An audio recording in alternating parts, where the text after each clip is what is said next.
அப்படியே லேசாக ஒரு கிளறி விட்டுறலாங்க.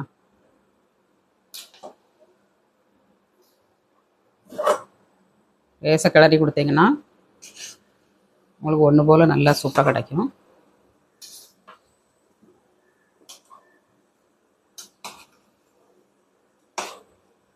இப்படி ஒரு கோடு மாதிரி போட்டு விட்டுருங்க. அங்கேருந்து ஒரு கோடு மாதிரி.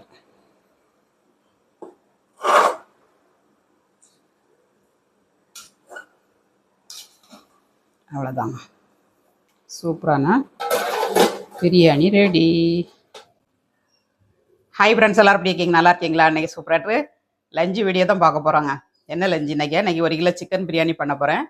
சூப்பர் டேஸ்ட்டில் பாய் விட்டு பிரியாணிங்க. எப்படி பண்ணுறதுன்னு பார்க்கலாம். வீடியோ முதல் ஸ்கிப் பண்ணாமல் பாருங்கள். வீடியோ பிடிச்சிருந்துன்னா லைக் பண்ணுங்கள், ஷேர் பண்ணுங்கள், கமெண்ட் பண்ணுங்கள். முதல் முறையாக பார்க்காருந்தா சப்ஸ்கிரைப் பண்ணி வைங்க. அப்போ தான் நான் போடுற வீடியோலாம் உடனே அப்டேட் ஆகும். ரொம்ப டேஸ்ட்டாக இருக்கும் பிரியாணி. இந்த மாதிரி நீங்களும் வீட்டில் ட்ரை பண்ணுங்கள். வீட்டில் ஏதாவது பர்த்டே, வெட்டிங் டே, ஃபங்க்ஷன் வந்துச்சுன்னா இந்த மாதிரி பண்ணுங்க. யாரும் கெஸ்ட் வந்தாங்கன்னா இந்த மாதிரி பண்ணுங்கள். சூப்பராக கிடைக்கும் உங்களுக்கு. இதே அளவில் இதே பக்குவத்தில் பண்ணி பாருங்கள். சூப்பர் டேஸ்ட்டில் இன்றைக்கி எப்படி பிரியாணி பண்ணுறதுன்னு பார்க்கலாங்க. வாங்க வீடியோக்குள்ளே பிரியாணி எப்படி பண்ணுறதுன்னு பார்க்கலாம். இப்போ பிரியாணி பண்ணதுக்கு ஸ்டார்ட் பண்ணலாம். 1 கிலோ அரிசிக்கு 3/4 கிலோ வெங்காயம் எடுத்துருக்காங்க. நான் கொஞ்சம் வெங்காயம் அதிகமாக போட்டு தான் பண்ணுவேன். தக்காளி ஒரு 600 கிராம் எடுத்துருக்காங்க. அப்புறமா அரிசி 1 கிலோ அரிசி கழுவி ஊற போட்டிருக்கேன். அடுப்பை ஆன் பண்ணும்போது நம்ம அரிசியை கழுவி ஊற வச்சிடணுங்க. ஊற வச்சிங்கன்னா உங்களுக்கு கரெக்டாக வந்துடும். அப்புறமா புதினா தழை, மல்லித்தழை, இஞ்சி பூண்டு பேஸ்ட்டு, அப்புறமா கரம் மசாலாங்க.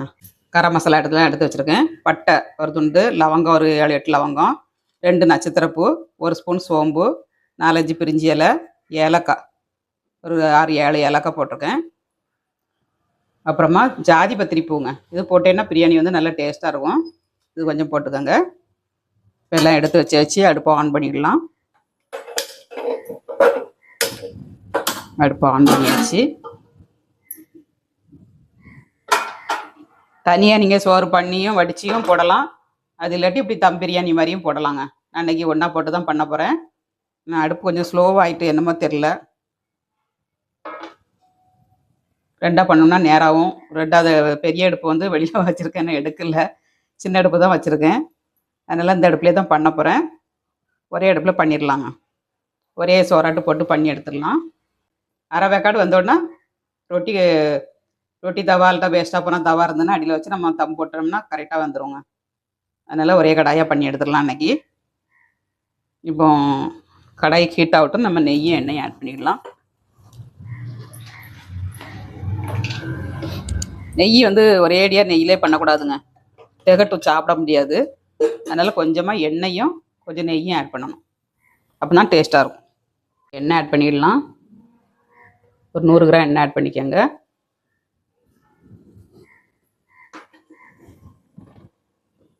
அப்புறம் ஒரு 50 கிராம் நெய்யுங்க. 50 கிராம் நெய்யும் 100 கிராம் எண்ணெயும் ஆட் பண்ணுங்கள். 150 கிராம் போதும். இதோட அதிகமாக ஊற்றினாலும் டேஸ்ட் நல்லா தான் இருக்கும். நம்ம வீட்டுக்கு சாப்பிட்றதுனால எண்ணெய் நிறைய ஆட் பண்ணக்கூடாது. அதனால் கொஞ்சமாக ஆட் பண்ணியிருக்காங்க. நெய் எல்லாம் ஹீட் ஆயிடுச்சு. கரம் மசாலா போட்டுக்கலாம். இது கொஞ்சம் பொரியட்டும். ரொம்ப நல்லா பொரியக்கூடாது. கொஞ்சமாக பொரிஞ்சோன்னா நம்ம வெங்காயம் போட்டுடணுங்க.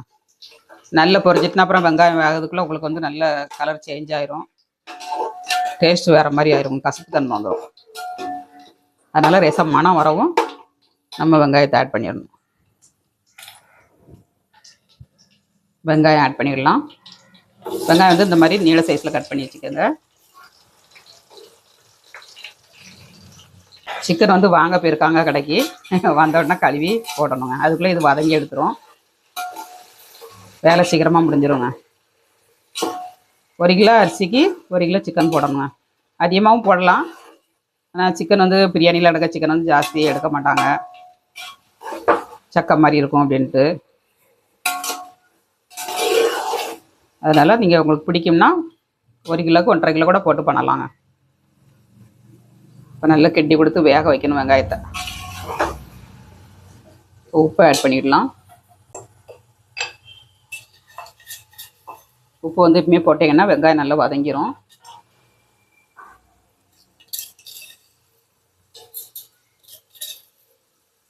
சாதத்தில் போடும்போது பார்த்து போடணுங்க, கரெக்டாக இருக்கான்னு செக் பண்ணிவிட்டு போடணும். இப்போ வெங்காயம் வதங்கிறதுக்கு மட்டும் போட்டிருக்கேன். நல்லா வதங்கட்டும். கொஞ்சம் நேரத்துக்கு ஒருக்க நம்ம மூடி வச்சு வேக வச்சோம்னா சீக்கிரம் வெந்துடும். வெங்காயம் மூடி வச்சுக்கலாம். வெங்காயத்தை கிண்டி கொடுத்துக்கலாங்க.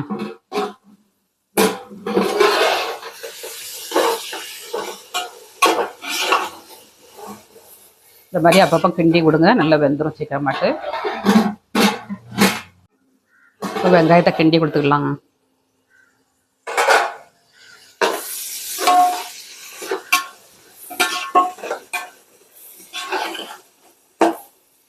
இந்த மாதிரி கிண்டி கொடுத்துக்கோங்க.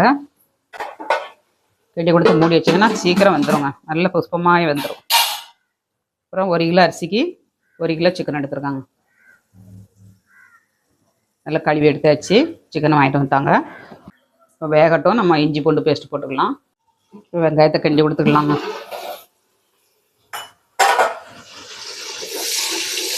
நல்லா ப்ரௌன் கலரில் வர ஆரம்பிச்சிருச்சு பாருங்க. இன்னும் கொஞ்சம் வேகணுங்க. இன்னும் நல்லா ப்ரௌன் கலரில் வந்தால் தான் பிரியாணி வந்து நல்லா டேஸ்ட் கொடுக்கும். கொஞ்சம் வேகட்டும். இது கூட வந்து ஒரு 5 பச்சை மிளகாங்க, பெரிய மிளகாவாட்டம் 5 மிளகா போட்டிருக்கேன். இதையும் இது கூட வதங்கட்டும். உங்கள் காரத்துக்கு தகுந்தபடி உங்கள் டேஸ்ட்டுக்கு தகுந்தபடி போட்டுக்கோங்க. மூடி வச்சுக்கலாம். வெங்காயம் வந்துருச்சான்னு பார்க்கலாங்க. சூப்பராக வந்துருச்சு. இந்த மாதிரி நல்ல கலர் வரணும் இல்லைங்களா? இந்த அளவுக்கு வேகும். வெந்ததுக்கப்புறம் நம்ம இஞ்சி பூண்டு பேஸ்ட் போட்டுக்கலாம். இஞ்சி பூண்டு பேஸ்ட் வந்து ஒரு 5-6 ஸ்பூன் போட்டிருக்காங்க. இந்த அளவுக்கு போட்டிருக்கேன்.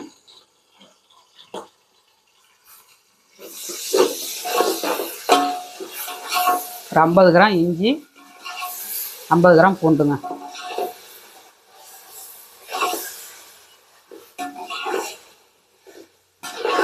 அரைச்சி போட்டுக்கோங்க. இப்போ நல்லா பச்சை வாடை போகட்டும். இஞ்சி பூண்டு பச்சை வாடை போயிடுச்சுங்க. நல்லா வதங்கிருச்சு. இப்போ வந்து இதில் காஷ்மீர் மிளகாய் பொடி ஒரு 2 ஸ்பூன் போடுதேன். பிரியாணி வந்து நல்ல கலராக கிடைக்கிறதுக்காண்டி ஒரு 2 ஸ்பூன்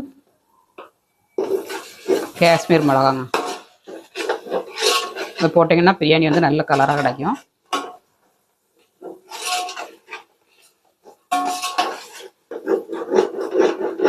இந்த வெங்காயம் இஞ்சி பூண்டுலாம் வதங்கும் போதே போட்டுடணுங்க.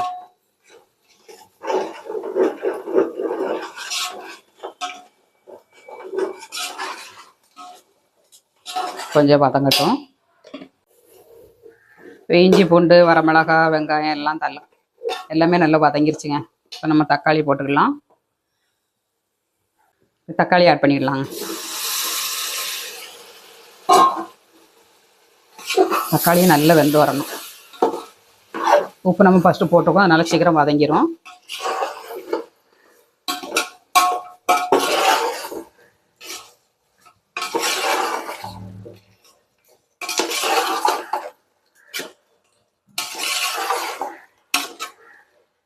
இப்போ நல்லா மூடி வச்சு நம்ம கிண்டி வதக்கி எடுத்துக்கணுங்க. தக்காளி நல்லா வதங்கணும். வேகட்டும். தக்காளியை கிண்டி கொடுத்துக்கலாங்க.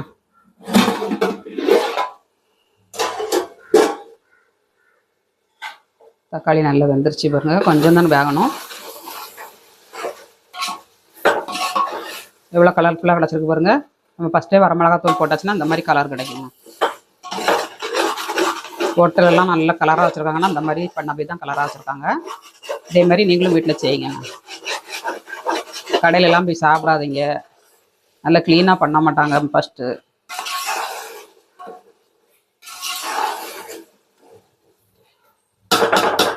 கொஞ்சம் வேகட்டும். நம்ம வரமிளகாத்தூள் காரத்துக்கு போட்டுக்கலாம். வந்து போட்டுக்கலாம். நம்ம பச்சை மிளகா போட்டிருக்கோம், இஞ்சி பூண்டு பேஸ்ட்டு போட்டிருக்கோம், அதெல்லாம் காரம் இருக்கும். அதனால் ஒரு 2 ஸ்பூன் மட்டும் போட்டிருக்கேன். போதுங்க. இந்த அளவுக்கு போட்டாலே போதும். காரம் கரெக்டாக இருக்கும் உங்களுக்கு.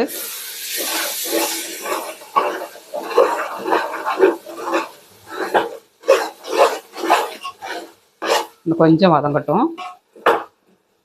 தக்காளி நல்லா வெந்துருச்சுங்க. வெங்காயம் தக்காளி எல்லாம் நம்ம ஒரு 2 ஸ்பூன் தயிர் ஆட் பண்ணிக்கலாம். தயிர் ஆட் பண்ணிங்கன்னா அந்த சாதம் வந்து நல்லா சாஃப்டாக இருக்குங்க. சிக்கனும் நல்லா சாஃப்டாக வெந்திருக்கும். அதனால் ஒரு 2 ஸ்பூன் போட்டுக்கோங்க. அப்புறமா ஒரு அரை லெமனுங்க. லெமன் ஜூஸும் கொஞ்சமாக ஆட் பண்ணிக்கோங்க. போதுங்க.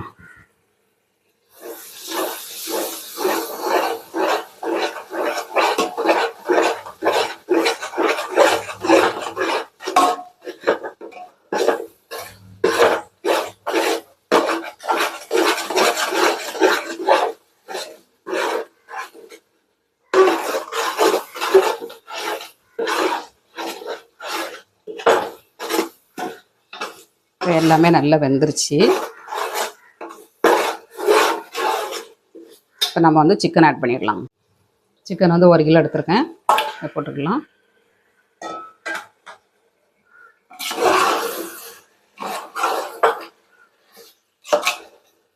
ஒரு கிலோ அரிசிக்கு 1 கிலோ சிக்கன் போட்டிருக்காங்க.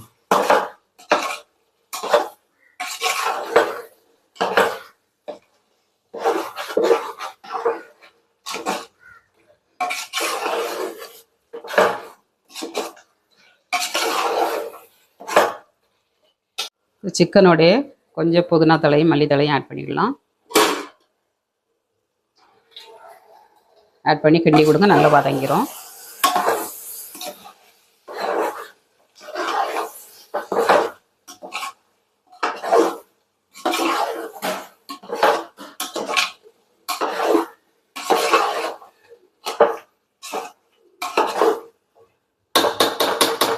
கொஞ்சம் உப்பு ஆட் பண்ணிக்கலாம். உப்பு போட்டிங்கன்னா உங்களுக்கு வந்து சிக்கனில் நல்ல உப்பு உரைச்சிரும்.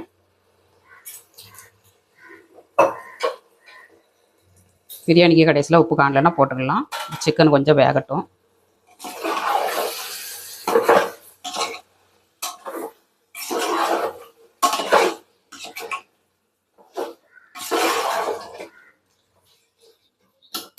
கொஞ்சம் வேகட்டும், நம்ம மூடி வச்சுக்கலாம்.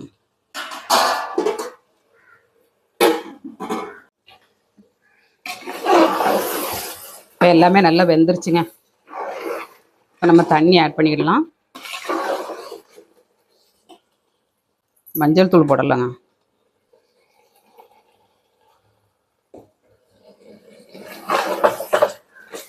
மசாலா ரெடி ஆயிடுச்சு. பிரியாணிக்கு வந்து எப்படி இருக்குது பாருங்க, இந்த மாதிரி இருக்கணுங்க. இதில் தண்ணி ஆட் பண்ணிடலாம். 1 டம்ளருக்கு 1.5 டம்ளர் கணக்கு வச்சு வச்சுருக்காங்க தண்ணி. 5 டம்ளருக்கு 7.5 டம்ளர் தண்ணி வச்சுருக்கேன்.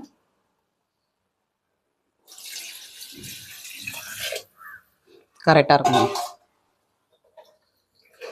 இந்த ஸ்டேஜில் உப்பு காணுமான்னு செக் பண்ணிவிட்டு நம்ம காணலன்னா போட்டு விடணும். லாஸ்ட்டில் போட முடியாது.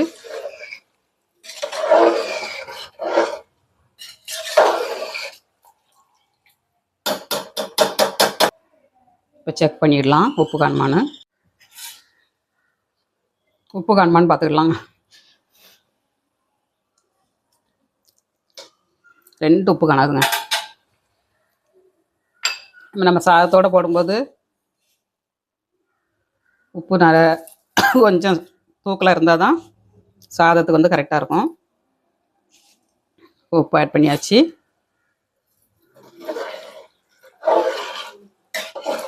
தண்ணி நல்லா சூடாக விட்டு தான் நம்ம அரிசி போடணும். நல்லா மூடி வச்சுக்கலாம். கொஞ்சம் நல்லா கொதிக்கட்டுங்க. அரிசியை ஆட் பண்ணிடலாம். தண்ணி சூடாகிடுச்சான்னு பார்க்கலாங்க. கொதிக்க ஆரம்பிச்சிருச்சு. நம்ம அரிசியை போட்டுக்கலாம்.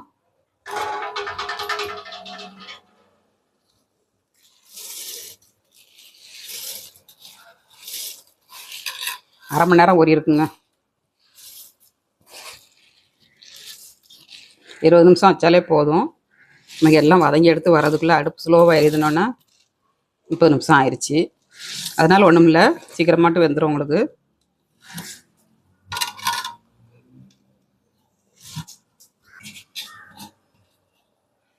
அரிசி ஆட் பண்ணியாச்சு. நல்லா மிக்ஸ் பண்ணிவிட்டு நம்ம அப்படியே மூடி வச்சிடணுங்க. அப்படியே கிண்டி கொடுத்துருங்க.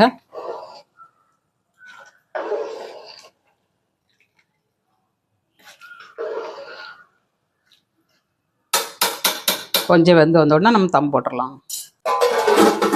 அவ்வளோதான். ஒரு தடவை கிண்டி கொடுத்துக்கலாங்க.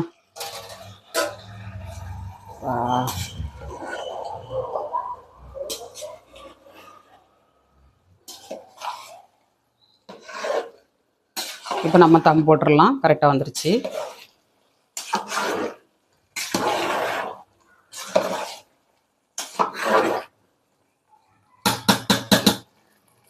லாஸ்ட்டில் கொஞ்சம் நம்ம புதினா தழை மல்லித்தழை தூவிட்டு அப்படியே தம் போட்டுடலாங்க.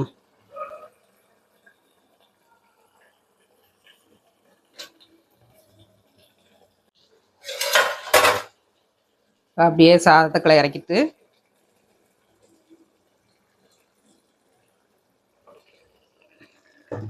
சப்பாத்தி தவாவை அடுப்பில் வச்சுக்கலாம்.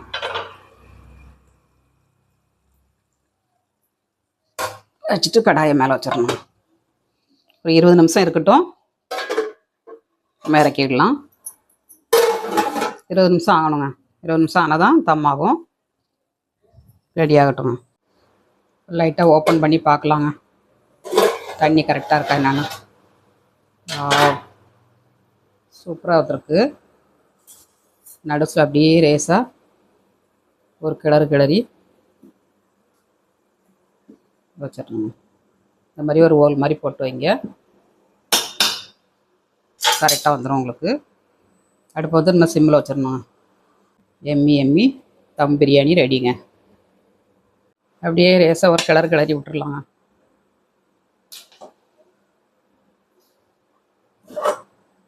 ரேஸாக கிளறி கொடுத்தீங்கன்னா உங்களுக்கு ஒன்று போல் நல்லா சூப்பராக கிடைக்கும்.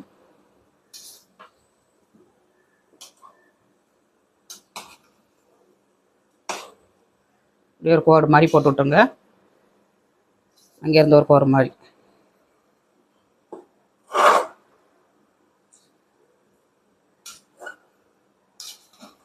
அவ்வளோதாங்க.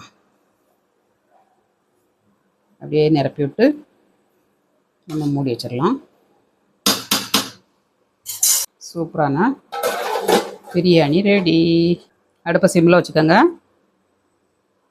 ஒரு 5 நிமிஷம் இருக்கட்டும். நம்ம ஆஃப் பண்ணிடலாம். தம் ரெடி ஆயிடுச்சுங்க. அடுப்பை ஆஃப் பண்ணிடலாம். சூப்பராகிட்டு கிடச்சிருக்கு பாருங்க.